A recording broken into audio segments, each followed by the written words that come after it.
I haven't done a video for a while, and this seems an apt time to do it.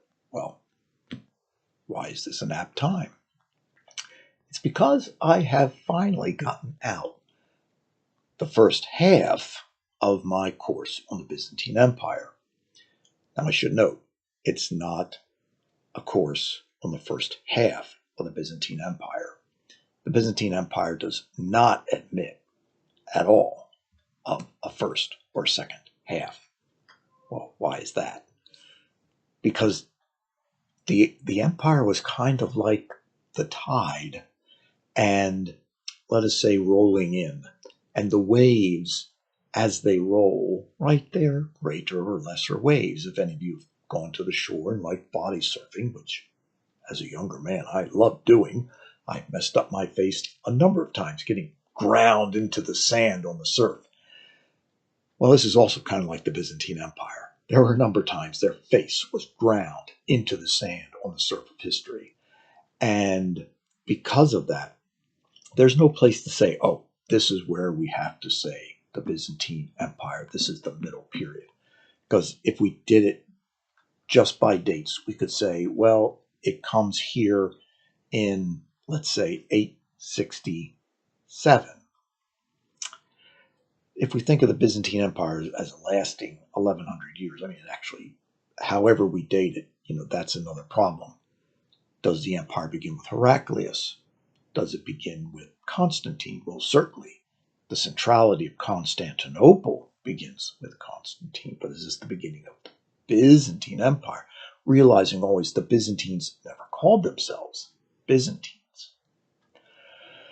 So essentially, I ran this course of lectures, there are 27 of them, up through the death of Constantine VII in 959. Now, Constantine is generally thought of as the fourth of the Macedonian emperors, and theoretically I could have started the second half, meaning the second half of the lecture series, with the first of the Macedonian emperors, Basil I. Chronologically, that is years before and years after, it does make it fall out a little more evenly, but the problem is there's so much more that happens after, and we have so much more sources for the years that follow, right? Because Byzantium went through its own period. Sometimes people call it the Byzantine Dark Ages. And what it really means is that we have fewer sources that we can look to. Indeed, there's actually a nice gap of contemporary historians writing about things that jump really from the 500s, the 6th century, until really the beginning of the 9th. Now, there were historians writing, but we've lost them. There are other people who took up their writings, particularly at the beginning of the 9th century. Theophanes, the chronicler, Nicephorus, the patriarch. So anyway, the first half is out, and it basically covers the period from Constantine I through Constantine VII. How did I ever become interested in something as, well, Byzantine as the Byzantines? Again, knowing the Byzantines did not call themselves that. Historians have called them that. They always called themselves the Romans. So how did this happen? How did I, basically a guy who grew up the son of a carpenter, went to some podunk Bible college, went to a Calvinistic, very low church Anglican seminary, end up studying the Byzantine Empire?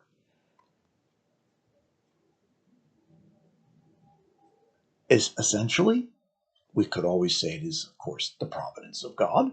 I have no doubt. But it all begins because I kind of found myself attached to a group of Presbyterians who all wanted to think of themselves as Catholic. The first time I read anything by anybody in this group was back in the early 80s, I picked up a book called uh, Productive Christians in an Age of Guilt Manipulators, which was a response to Ron Sider's Rich Christians in an Age of Hunger. And so this was a book by a guy named David Chilton. And the people who were in Chilton's solar system, it all depends on who the sun was at any given time that they were all circling. But I kind of became attracted to them. And the next thing I know, I'm in seminary. I met other like-minded people who liked people like Chilton, Gary North, Jim Jordan, Rousas Rushdoony. And so what happened was I went to seminary. I went to seminary for a year, then I dropped out. But I ended up moving from my ancestral home to the Allentown area, to Lehigh Valley of Pennsylvania, to attend a church, right? I was basically creating my own neighborhood, but it was a neighborhood that I wanted to be a part of, in the sense that these were people who at the time were like-minded. And of course, what were they interested in? They were largely interested in Tyler, Texas. And Tyler, Texas meant, in this regard, people like Ray Sutton, Jim Jordan, David Chilton, others. And of course, I was reared a Methodist. I read myself into Calvinism in college, and these people to me were like, well, you know, Calvin, he wanted a well-ordered service. Calvin wanted the Eucharist every Sunday. Calvin actually wanted church discipline every Sunday. The Eucharist was just a means to exact discipline. But, you know, they were like doing stuff with what they called liturgy, right? Meaning the order of service. And therefore they started reading things because these guys in Tyler, Texas were reading things. No way to make a long story short, that's how I met Father Schmemann. And I started reading Schmemann. So this was about 86. And so I started reading. I'm like, oh, right. And this is the very thing that happens, right, in the Reformation. They're all looking at the ancient church that was non-Roman, meaning they're looking at the Greeks. And therefore the thing is, oh, these are people who are like, they're not Catholics, but they like liturgy. I like liturgy, right? And this is kind of the mindset. It's a way to be Catholic without being Roman Catholic. They were, of course, just reinventing the wheel. And it wasn't even reinventing the wheel. At places, they could have simply taken older forms and adopted them en masse. Oh, no, we have to fiddle around with it, right? Interestingly enough, I mean, well, I won't go down that rabbit hole. So that's when I started reading Schmemann. Well, after moving to Allentown, Lehigh Valley, I decided to go back to seminary. I got married. And so I went back to my low church Calvinist Anglican seminary. And their church history professor there was someone who, he and I got along very well, despite the fact that over the years he has become well known for a particular point of view about a particularly contentious episode in the history of the United States. And he and I are very much on other sides of that. But despite that, we could maintain a very good relationship. And I basically said to him, I don't know that I want to pursue the Christian ministry, which is why you go to seminary, in the sense of being a full-time pastor. And he just said, I don't think you should either. I think you are meant for the academy. And he said, this is what you need to do, and this is what's going to be expected of you. He didn't pull any punches. And as it happened, because of an acquaintance he knew, Jim Grubb, University of Maryland, Baltimore County, that's where I went for my MA. And I have to say, it was easily one of the best academic decisions I had ever made. I took a course with Grubb, what's called professor-directed reading. Grubb was a great guy, still a great guy. He's now retired. A historian of the Renaissance, doing stuff on Venice. A really brilliant guy. And I got there, and of course, I decided to sign up for their course on Byzantine history. And who was teaching it? A man named Aristides Papadakis, Professor Papadakis, with whom I continued a long-standing um, friendship. I mean, at the time I was a student, and that's how we related. But as the years went by, particularly after I told him I converted to Orthodoxy, he was always gracious to me, and we met again a few years ago. I mean, he reposed um, a little more than a year ago, about 16 months now, and I had a panhida for him at my parish, and Professor Papadakis was so key into my becoming Orthodox. But he was such a brilliant teacher, even though so understated. I mean, he always came to class either with a jacket and a turtleneck or a jacket and a bow tie. Once he died, right? He was a gentleman. As one student said to me, he looks like he could be in a really high-end piano bar at the piano with a big brandy snifter full of tips, right? And he was just a wildly gracious man. I think the only ungracious thing he ever said to me was the fact that, I was a Presbyterian, and I'd said, "Oh, we're reading Father Schmemann." And he just looked at me and says, "I don't know that Father Schmemann would be amused about that." Anyway, it's not that Professor Papadakis was looking to convert me at all, nor any other student, as I've come to find out. But there were lots of students who came through Maryland and who took Professor Papadakis and then converted. Um, Other ones who've gone on for PhDs. And here I'm thinking of a man named Berkmeyer. But I remember talking to Father Gregory Matthews Green, whose parish was about 10 miles, I would say, away from the University of Maryland, Baltimore. And he said, "How did you come to Orthodoxy?" And I said, "Well, I grew up here. I did this, I did that." And he said, "And then I ended up going to University of Maryland, Baltimore County." And all of a sudden he just smiled. And I said, "Why are you smiling?" He says, "You had a professor named Papadakis, didn't you?" I said, "Yes, I did." And he said, "You have no idea how many of my parishioners that was one of the things that happened to them." And so I had Professor Papadakis. He was the advisor on my MA thesis. And so we stayed in contact from Maryland. I went to Rutgers.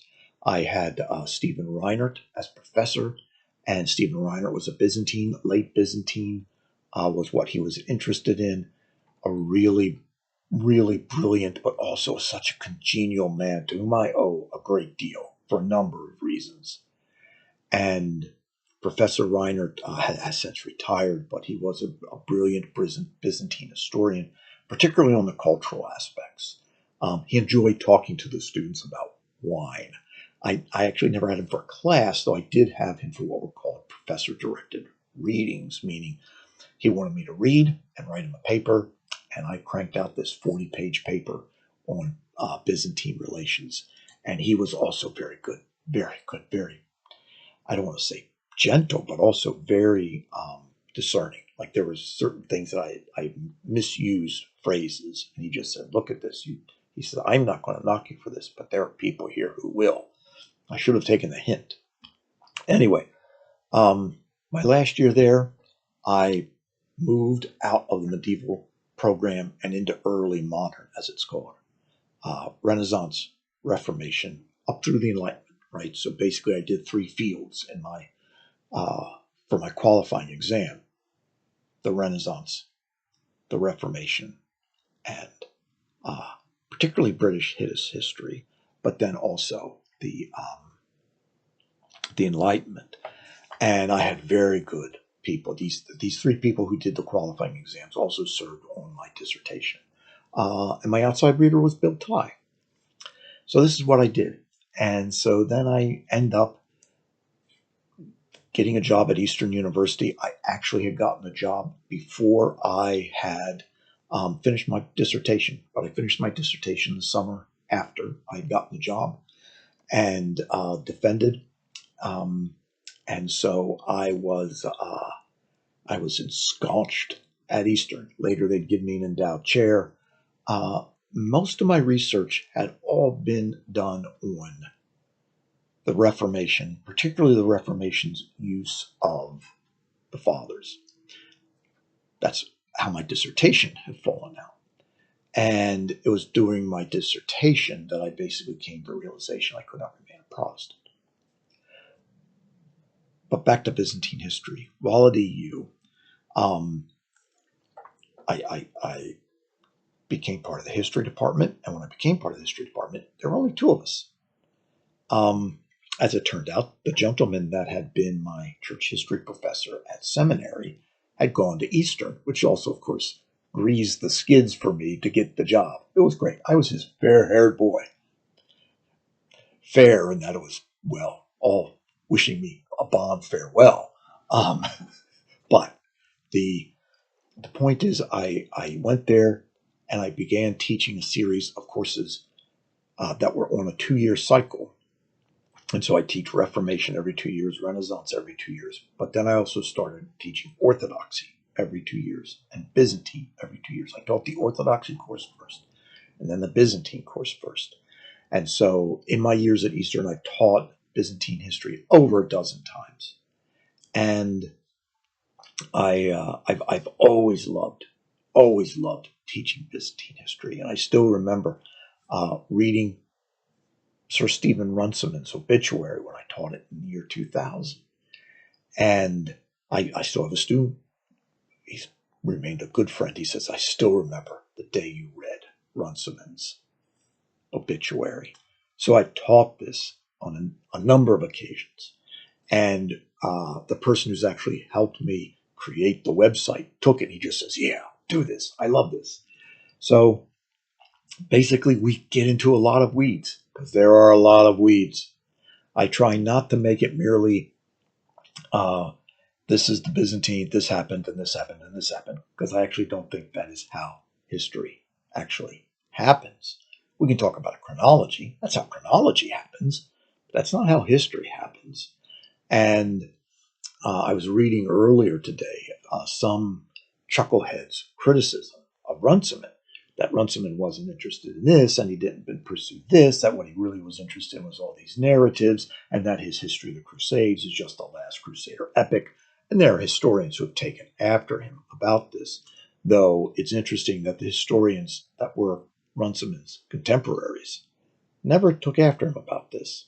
It actually says something more about a shift in historical understanding of things. And were there holes in Runciman's perspective on Byzantine history? Yes. But was how he approached Byzantine history the way history is to be approached? Generally, yes. He could have availed himself of certain other things. But that he didn't basically speaks to the fact of what he thought history and how history moved. History wasn't a linear progression, right? History, in one sense, is the acts of the historian putting the past back together to make sense of it. And it's interesting that many of the people who criticize Runciman, in their putting history back together to make sense of it, basically are telling us that history makes no sense. History is just an inevitability. They're interested in systems. Runciman wasn't. Runciman was one of these old fogies who believed that humans actually made a difference in history, that humans actually matter and human choices matter. Oh, I happen to believe that too. I don't believe that there was an inevitable outcome about anything, right? And, I'm not a Marxist. I'm not a social historian. I'm none of those things. I'm a humanist, first and foremost, as a historian. I'm an Orthodox Christian, first and foremost. So, the Byzantine history class is out, and you can find a link right there. And I hope you all Sign up. It's $60, at least for now. Anyway, thank you all very, very much.